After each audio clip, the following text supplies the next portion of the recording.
my name is Leander here and I'm bringing you another YouTube video. In this video I'm going to be going over how to replace the evaporator case, or basically the evaporator if you want, on a 96 to 2000 Honda Civic. In this video I'm going to be going over step by step on how to do it, and hopefully you guys learned something, so let's get started. Step one into removing the evaporator case is to drain the refrigerant. I would recommend you guys take it to a shop that has refrigerant recovery equipment so they can evacuate the system and make sure there's no refrigerant in the system. This is very important because refrigerant damages the ozone layer if you release it out into the atmosphere. So make sure you get that drained and make sure there's no pressure in the system.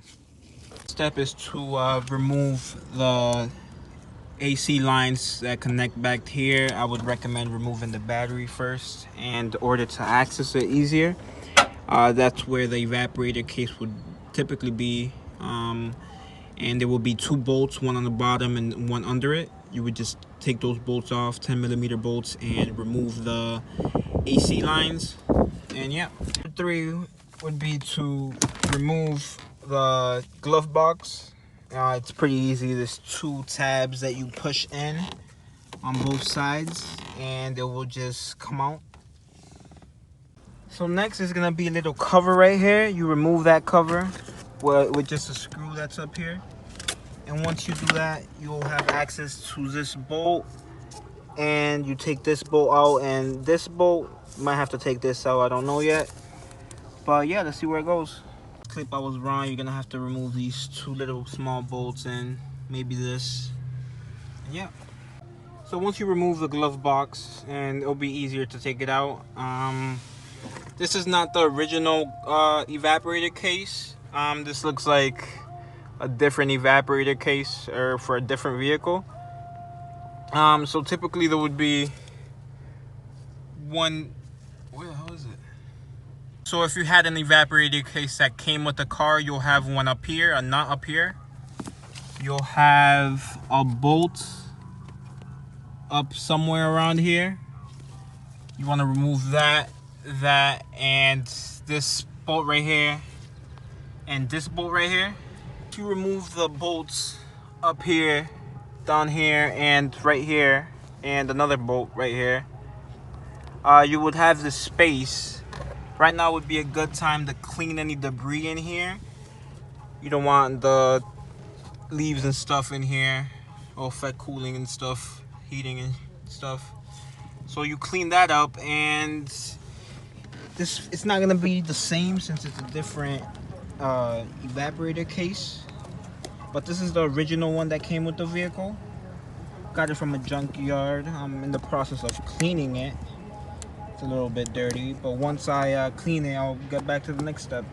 Clean all this up in the evaporator that you got, or if you got a new one, you would have to clean it. But once you do that, you would want to make sure the evaporator drain tube goes through here, so all the condensation can go through there and not wet all this up. And make sure your AC ports line up through there, and let's bolt it up. Alright guys, so last clip I was wrong about where that drain tube was. It was actually down here. Someone had put a plug over it, and you put the drain tube through here. I gotta take another cap off in there, but you put the drain tube through here and it'll drain down into the floor, so you won't have a wet carpet. So yeah, be right back.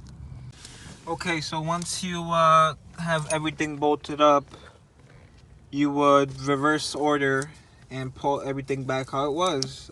There was a connector down here also. I don't know where that connector is, but you guys should have it. And yeah, I'll be right back when I put this all back together. So a quick tip when you guys are putting in the new evaporator core is to loosen up this bracket. You just loosen the nut up here and you can move that bracket out of the way. This will make more room in here, and you would be able to put in the new evaporator core more easily without struggling like I was for a little bit. And yeah. Okay guys, so after hiding in plain sight, I found the plug for the evaporator. I'm gonna take that out and plug that in right now. So yeah, like I was saying, there's a plug down here and I couldn't really find it, but that's the, once I found it, I plugged it in.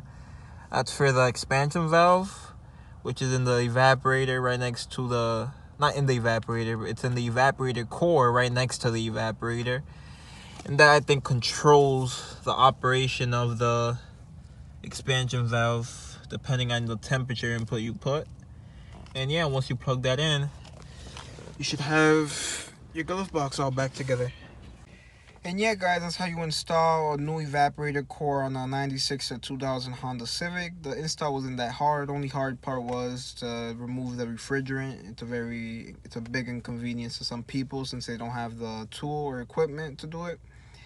But other than that, it's pretty easy. I hope you guys enjoy the video. Hopefully you guys press the like, subscribe, and comment button. And yeah, I would really appreciate that, and see you guys in the next.